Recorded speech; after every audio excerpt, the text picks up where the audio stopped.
Welcome to The Road Less Traveled with Tiffany Rosenbaum. This podcast is about sharing the success and failure of entrepreneurs. Join in and learn from others' mistakes so you don't have to go through the same hardships in business. Now let's welcome your host, business coach, real estate investor, and proud wife and mom, Tiffany Rosenbaum.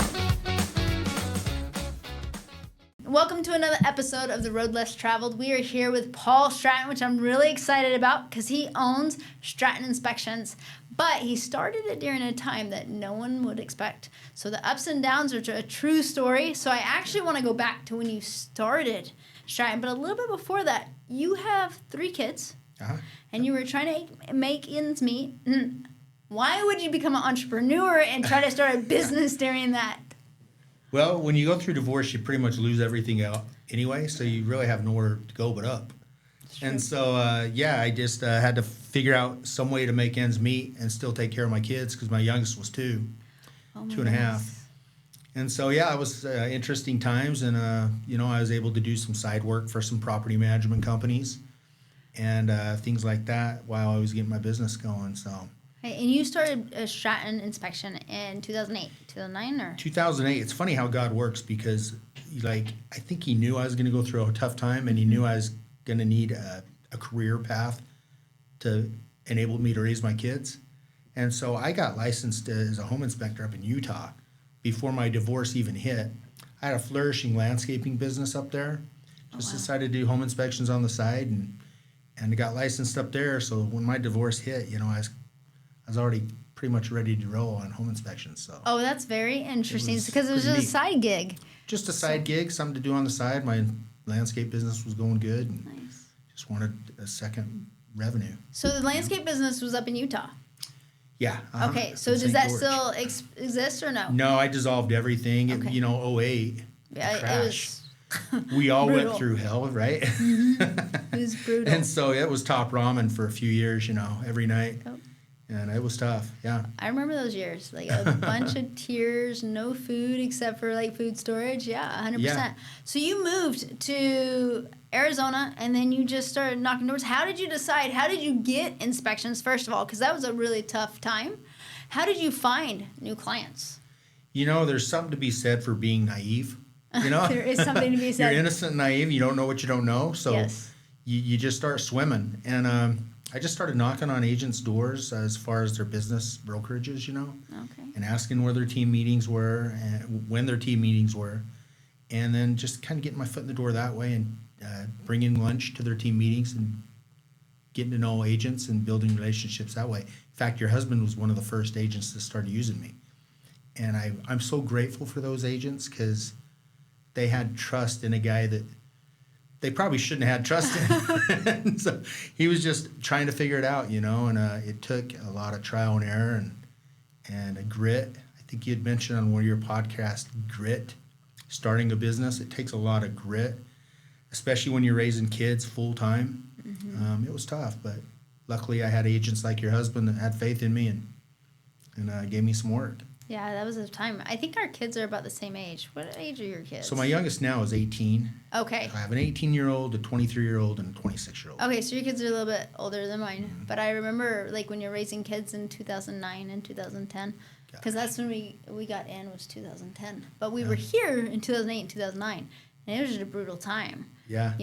So when you were starting your business and you started doing inspections and you were doing them, how did you transition from being the owner-operator to actually a business owner? Because that's one of the biggest issues with entrepreneurs. They struggle to let go of the day-to-day, hey, let me do it, I can do it better. How did you do that? Yeah, it's interesting. It's all a control thing, right? And instead of working in your business, you start working on your business. And so for me, it was you can only go so far alone. Mm-hmm. You've got to hire people to get you further. Same with a marriage, right? You can go faster alone, but you can go further together. Mm-hmm. And it was trial and error. I had to, pick the right people to hire. And I wouldn't be where I'm at today without the people I have, hands down. I give the credit that I hired these people, but they got me where I'm at. So I can't take all the credit for growing this business because they're incredible individuals that I get to work with every day that have come onto my team.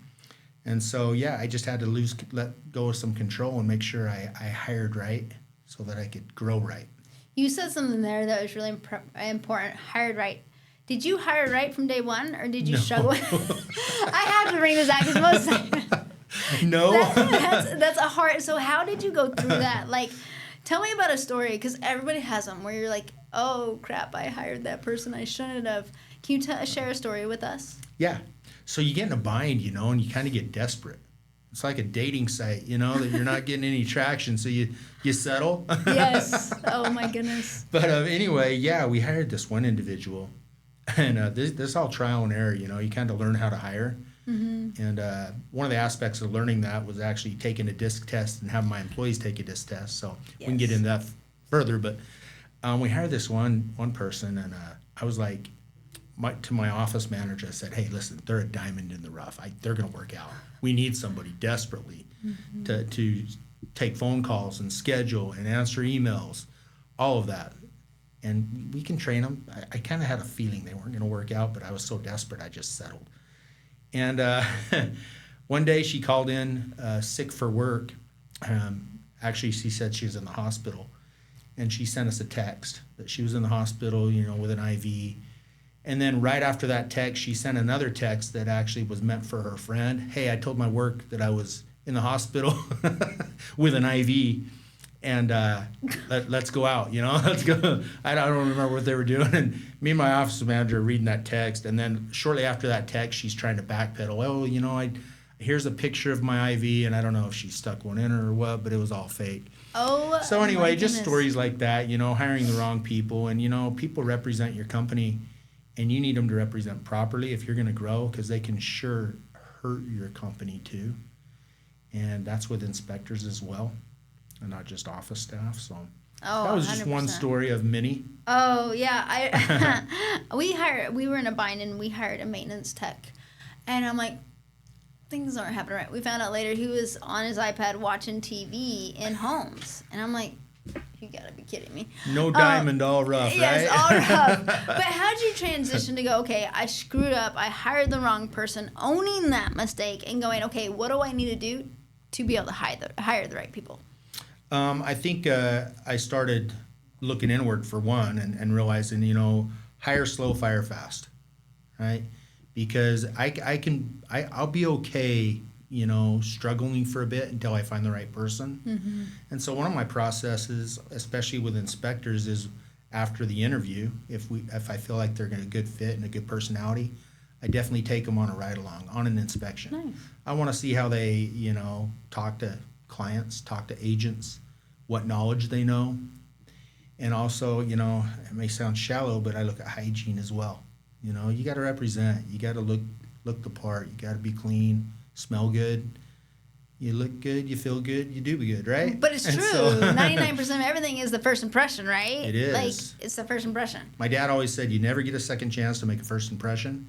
And man, is he right. And I know I've made some wrong impressions before, but that sticks to my mind. And when I talk to people and interview people, that's one of the first things I think about.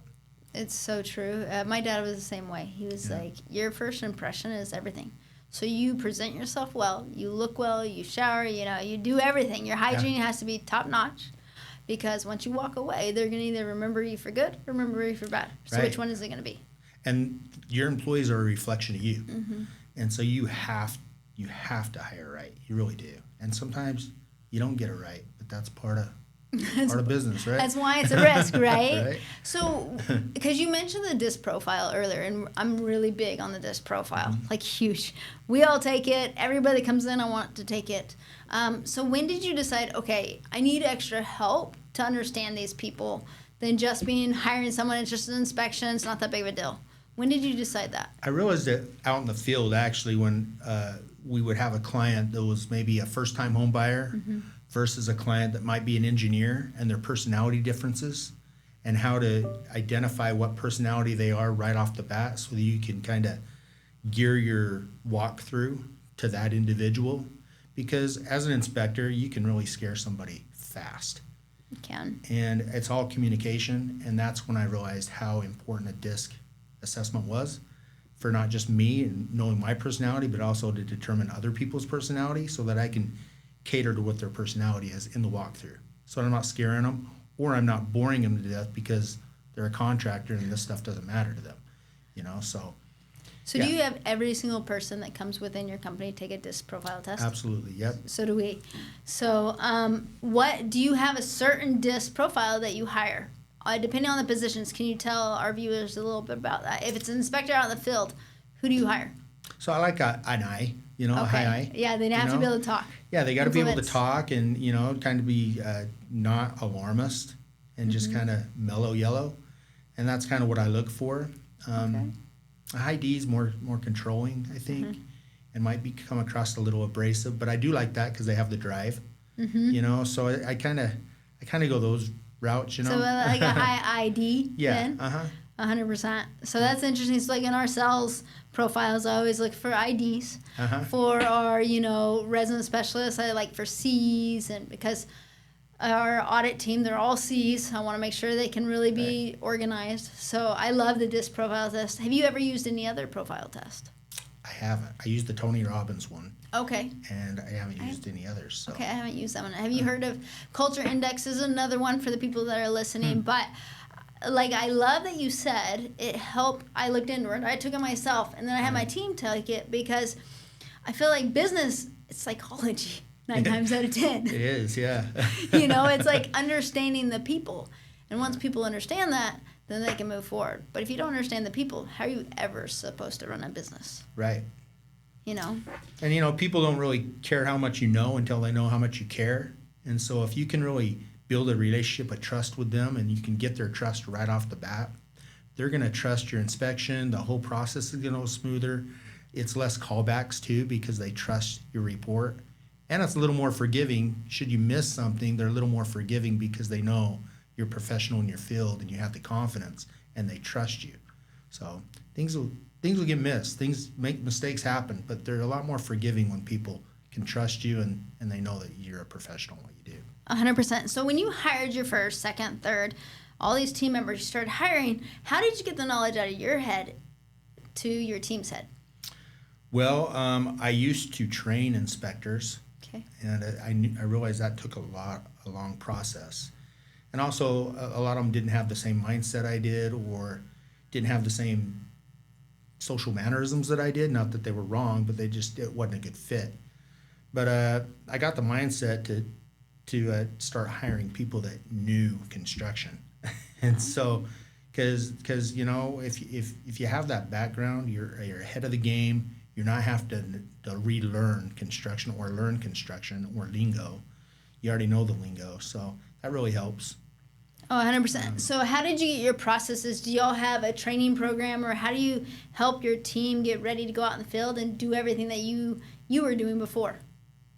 Well, ride-alongs are huge. Okay. Like, I will shadow an inspector Nice. for at least 5 to 10 inspections first. Okay. I want them to see how we do the walkthrough, the systems we have in place on doing the inspection, where we start, where we end.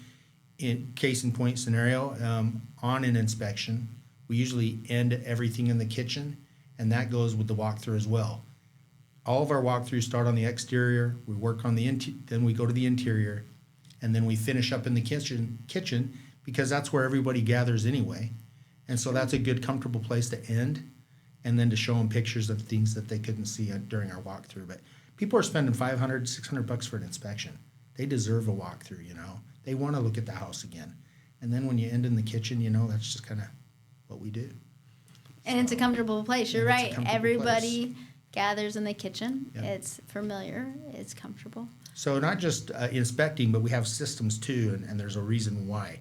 Just like taking a picture of the home. We always take a picture of the home without the listing agent's sign in the yard because we're representing the buyer. Okay? I'm not marketing the listing. I'm marketing the buyer. And so anytime we take a picture of the home, it's usually without the sign listed in the front. How many times have you had someone go out and take a picture with the sign in the front? Not very often because they Okay. know better, but I don't even think agents know why we do that. I never Okay. have told them. It's just something we do because we're not marketing the listing agent. Okay. So as you brought on team members, did you implement core values and mission statements and things like this for your team to understand? Yeah, in fact, it's funny. I'm just rewriting our core values. because things change over time. 100%. And you grow, and you realize, you have things that you're weak on and things that you've become strong at. And so, yeah, in fact, it's funny you brought that up, because this morning I was just looking at a employee handbook that I'm rewriting. We're rewriting ours as well. And so, yeah, there's an employee handbook that basically tells you, what we expect at Stratton inspections. Talks about core values, things like that. So. That's amazing. How often do you talk about your core values with your team? Not often enough, and I should do a better job at that. In fact, we're starting to implement where we're having team meetings once a month instead of every other month. Okay. And in those team meetings, we talk about core values. We talk about, new technology that's come out, new building practices that have come out. We're always learning. Those are always learning experiences, because things change daily in construction. And so we have to keep up on it. Code changes all the time changes too. all the time, right? It's crazy how often, and especially with AI and everything that's happening, things are rapidly changing. Yeah. What are some pitfalls that you've had during starting a business, mid-tier, and growing exponentially? Wow, you have those growing pains, right? So I think, for one, not being able to take on somebody's inspection because we're too overloaded, because I haven't been ahead of the game as far as hiring goes. And that's part of the slow process of hiring. So, agents are going to go somewhere else if you can't get them in that 5 to 10 day window of their inspection period. And so trying to retain agents is tough, but I've learned, once again, if agents trust you and you have second to none customer service, and they have a great experience from scheduling to the walkthrough with their client, they don't want to go anywhere else. And you just dumb it down. You make it so simple for them to order, to schedule, and you just make the process easy. You said something right there that I think is really important. You said the times that you weren't able to take an agent on. So, because some people would just take the agent on and overpromise and underdeliver. Right. So, did you tell the agent, hey, I can't take you on, I can't, what was that process to be able to make sure you didn't overpromise and underdeliver? Well, we in telling an agent is like, hey, we don't have this time frame available, but we have this time frame available. And sometimes that time frame's too late for them or too long for them. And that's when I've had to tool up, which I'm fine with. Don't get me wrong, but there's sometimes I can't tool up because I've got other commitments as a business owner. And so, back to your question, I guess, I can't remember what your question was. Just making sure you didn't overpromise. How did you make sure that you never overpromised and underdelivered? Like, because you talked about how you weren't able to take an agent on during their time. Some people in business are like, I have to grab it. So they promise and they underdeliver, which hurts the relationship. That hurts the relationship more than anything. It does. Overpromising and underdelivering will destroy a relationship. It destroys trust. Oh, he's going to promise me the world, but he's not going to do it, And so you have to be consistent in that. And if that means that you can't take it on, you have to answer the phone. You have to pick up the phone and have common courtesy to call that agent back and say, listen, I can't do that inspection. We're booked. They can respect that a lot more than you offering a position open and then not being able to fulfill that, or doing a half-assed job on the inspection because you're rushed. Oh, 100%. I think that is key, especially when you're growing. Like, if you can't take it, don't overpromise, because it's going to hurt your business more than just saying, hey, I need to wait until this date. This date I can, this date I can't. Pick up the phone, give them the common courtesy they deserve, and they'll respect you a lot more if you're just upfront and honest, You got to be honest. I think what you're talking about right here is really important. Pick up the phone and talk to them. Have the hard conversation. How many people struggle to have that hard conversation? Yeah. To really hit it on the head instead of beating around the bush, but no, this is what I can do, this is what I can't do. Right. Those hard conversations, I call them hard because people struggle with that so much. So I think it's really important. Yeah, it's trust building for sure. They know you're going to say what you're going to do, what you say, and say what you do, right? Mm-hmm. So you have how many inspectors now? 14? 14 inspectors, 14. Yeah. So you have 14 inspectors that are going everywhere all the time. How do you make sure your team culture stays strong? For one, team meetings is huge. Expecting what they're, what am I trying to say here? I know you're going to edit all this, right? Hey, we just have fun. Trust me, she edits a lot on me, so don't worry about it. I think our internal office is one of our biggest key factors. That's where it all starts when they call in. The customer service right there is where it starts, and it ends with the home inspector. Mm-hmm. And so if they represent right, like we've talked about in every team meeting, tuck your shirt in, look presentable. You're the professional, act professional, and don't over communicate and scare somebody. Just educate. Don't kill the deal. We're in the business of education, not scaring people. 100%. Right. Knowledge is king, right? Yeah, it is. So if we can educate without scaring somebody, because let's face it, most things are fixable. Almost everything's fixable, and they're not the end of the world. Most items, and you guys negotiate as agents. You guys negotiate the deal anyway, so you guys can negotiate a lot of these repairs. Oh yeah. Whether it's a replacement, a roof replacement, or an AC, whatever it may be. So it's not the end of the world, and so don't kill somebody's deal. This could be this is their life you're dealing with. This is the home they're going to be living in. So educate them on it. Walk through them with it. Don't go all negative. Talk about things they're going to want to know about the home, as well as things that you found, and throw some positive things in there as well. Oh, I like that. How important has it been, as you've grown your business, the numbers behind it, tracking the numbers, understanding your numbers in business? How important has that been for you? Huge, because especially when you have 14 inspectors and 14 inspectors and 5 office staff. So you have 19 people that you're feeding. Numbers are important, and where you're at, and who's your retention. Are you retaining these agents? How did you lose certain agents? What happened to lose those agents? And then how you retain these other agents? So it's all important to look at all that, because you don't know where you're going if you don't track that stuff. You're just flying by the seat of your pants. So when you got into business, when did you start tracking all these numbers? I was raising kids, man. I was just flying by the seat of my pants. I think most people were. I think around 2014, 15. Okay. You realized, that's when I started, and that's when I started implementing, new software too that could track this. I didn't have the software. I just had a report system, and I had a black book writing my calendar, writing my inspections down and scheduling inspections in between inspections. So that was how I did it. And I wasn't tracking anything. I was just surviving. I think a lot of entrepreneurs at the beginning are just surviving. Yeah. I think that's, you have to. But as you started to track KPIs, key performance indicators, what was the first one you tracked? I would say, when you say key performance indicators, are you talking like growth? Numbers. What were your first numbers that you started to track on, hey, I need to know this? I needed to know how many inspections I was doing a week. Okay.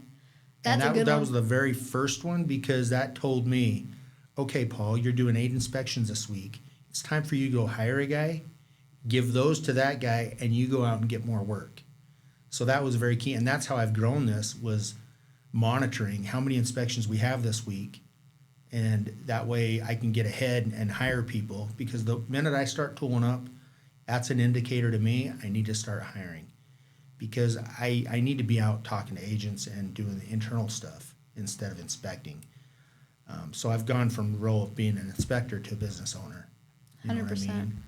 What was the second number you started to track? I would say second number. I'd say revenue, probably. Really important one. Revenue, where your money's going. Mm-hmm. To me, a healthy growth is 10 to 20% a year. Now, during COVID, we spiked up to 27, 30% that year. But consecutively, we've been growing in revenue and in business 12 to 18% every year. And that's a big thing to know. You want to know you're growing. You do want to know. Yeah. You definitely want to know. Key performance indicators or tracking for your business are incredibly important. Mm-hmm. We track weekly, monthly, quarterly, and yearly now. But I think without it, you can't grow. You're flying blind, like you said at the beginning. We all were. So as we come to a close, what is like the best advice you've ever received through business, through life? What's the best advice you've received?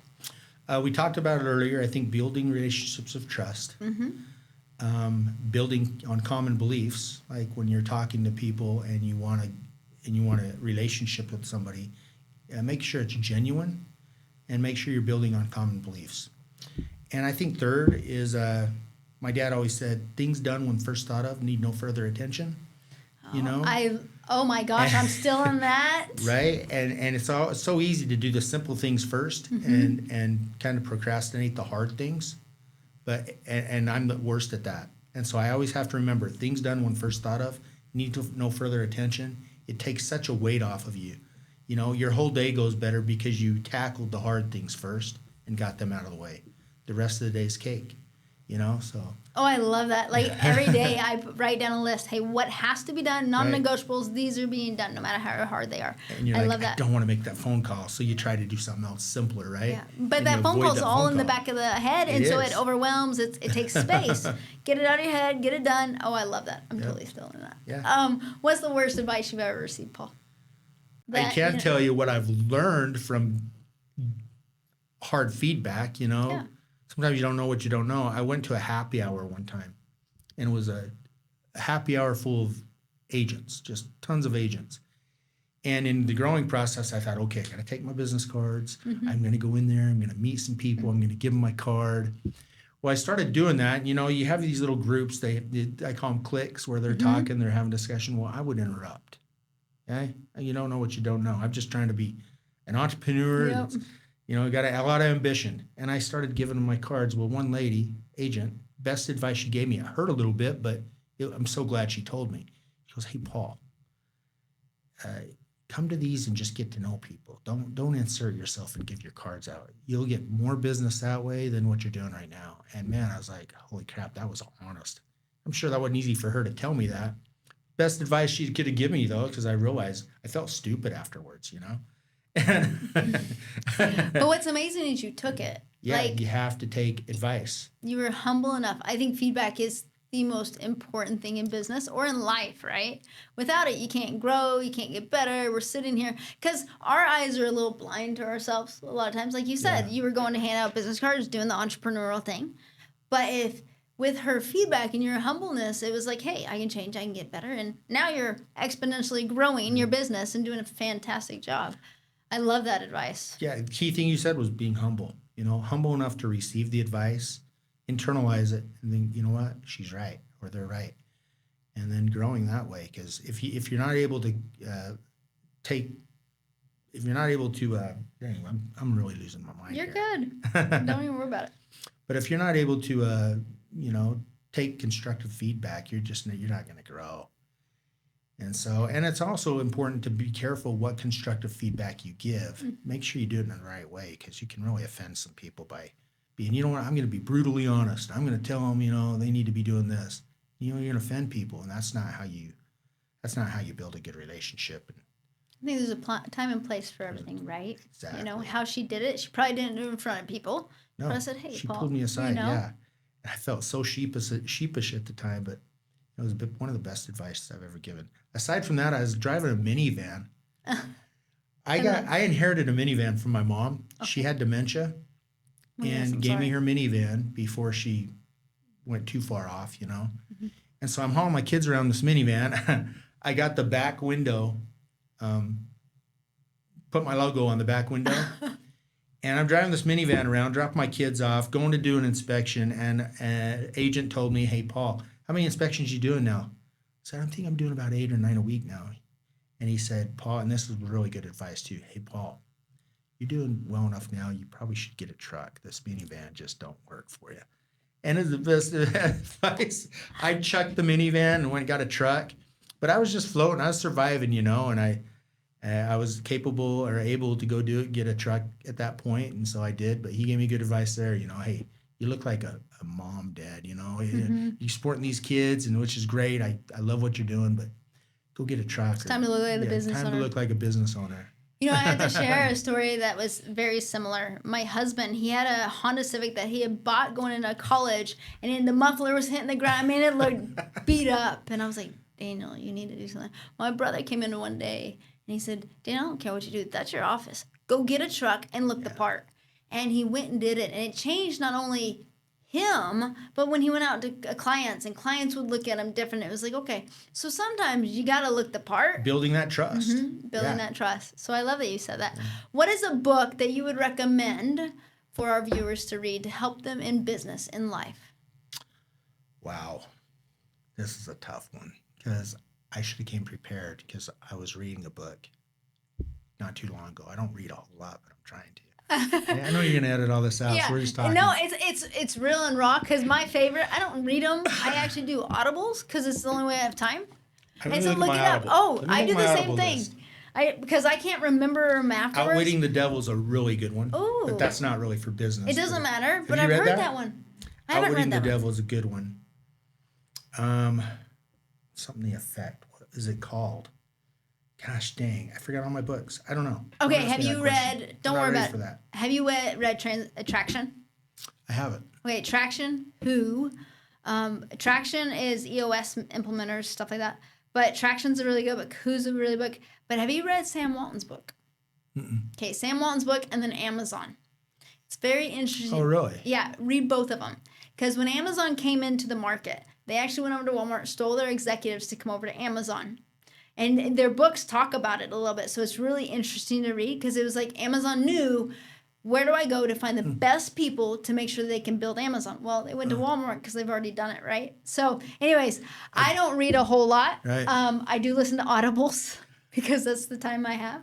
But I love, and I need to get back into it. This year's been busy. But I just finished The Energy Bus. You read that one? Oh, I haven't. The Energy Bus is awesome. Yep. What is it about? It's about a guy that's kind of a manager of sorts of people, in this business, and how he is not being respected and how he's getting a lot of backlash from his employees.